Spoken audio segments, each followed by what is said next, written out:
Hello friends, today in this video I am going to show you how to change mouse cursor color. It's very easy and simple method. One or two steps we can know how to change mouse cursor color. First, here you see search.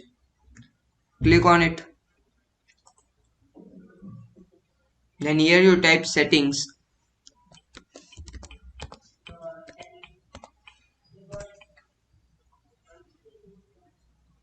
Then press enter.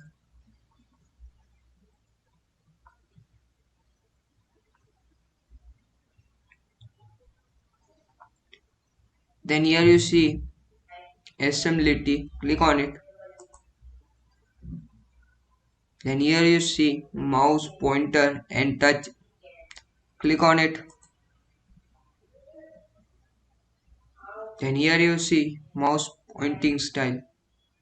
Which you want you can. Black.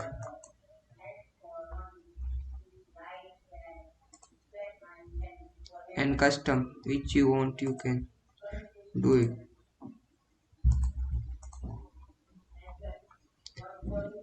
This way guys we can change mouse color size in Windows 11. Thanks for watching. Please like, share, comment and subscribe my channel for latest update.